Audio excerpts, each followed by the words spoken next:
It's the world's oldest annual marathon, but what happened in Boston on April 15, 2013 changed the historic event forever. 3 people were killed and more than 260 hurt after a pair of bombs detonated near the finish line. Among the most severely wounded that day was Adrianne Haslet-Davis, a professional ballroom dancer who lost part of her left leg. Her 3-year recovery has been painful and difficult, but resilience and determination means she can stand and even dance again. Well, next month, Adrianne plans to overcome what she says is her biggest challenge yet, completing the race she'd never dreamed of running. The milestones that you've made running. Yeah. What has that meant? Gosh, it's meant the world to me. Adrianne Haslet-Davis is making good on a promise And I wasn't very fast for so long. to complete the Boston Marathon. I was like, I can run. I'm so fast. So you're going to run the Boston Marathon. I am.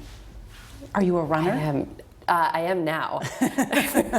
Running for me was like torture. I would run a block and be winded and feel like I was going to die. But And now you're missing part of your leg and you're running a marathon. Yeah. Think about that. yeah, it's bizarre. So we're here on Boylston Street, We are. where the finish line is. Yeah. And birds are chirping. It's a beautiful day. It's very similar to that day. She stood on this very street nearly 3 years ago, watching runners as they crossed the finish line. Adrianne would not be able to walk away. Can I ask you about that day on Yes. April 15th? Where were you when the blast occurred?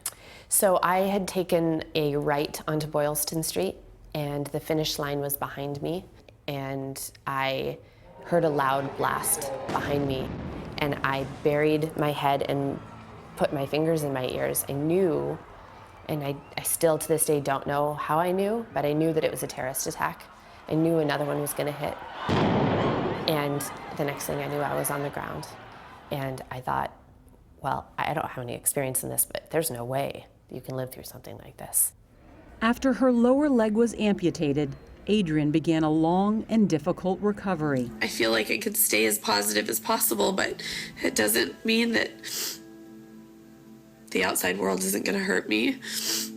Painful as it was, though, you've documented the whole thing. Is it scary looking? No, not at all. I was thankful that it was as raw as it was, and that I captured those raw moments. Ow! I wanted to be as emotionally honest as possible. Here's your foot. Ow. What was it like to stand on your own for the first time?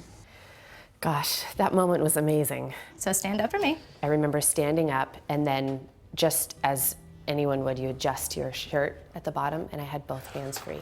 You could see the emotion build up, and I put my hands in front of my face and just lost it. Adrianne's difficult days mixed with milestones.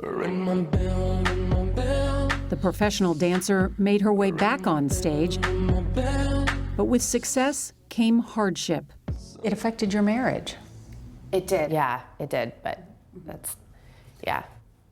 Adrianne and her husband, Adam Davis, who was also injured during the bombings, began their recovery together, but have since separated. She told us they agreed not to discuss their split publicly. And how has your life changed? Every way possible. I look at life so much differently now. I'm more patient with people. I didn't think I was impatient before, but I'm more patient with people. Are you still angry? Yeah, I am. I will always hold that. I've learned that running really helps out with that in a good way, but I believe in feeling every single bit of that and not burying it so that you can really enjoy the good days. I like that you've said, my life is not going to be defined by what has happened to me. Yeah, I want my life to be defined by how I live it. I'm not just an amputee. I'm not just a marathon survivor. You know, none of us are. And I think it's important to always remember how far you've come as well, because I have days where I think I haven't come that far at all, which sounds crazy to say, but you get in these mindsets. And it's important to see, you know, to see how far you've come.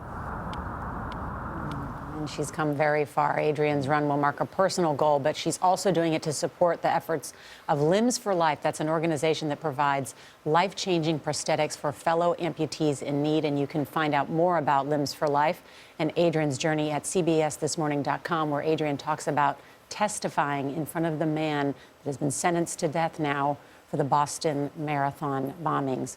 I just Beautiful story. Oh, I just love Beautiful. her so much. You know what I mean? To in 3 years, what she has been through, and to try and find something positive out of that experience, and to run a marathon, which those of us that have both of our legs, you know, it's very hard to do. And she's doing it with a prosthetic, and she's just a. I love what she said. One, she learned patience, number one. Yes. And number two, she's not going to let anything like that define who she is. Define who she She's is. remarkable. Yeah. It's a great story. We're rooting for you, Adrianne. Yep.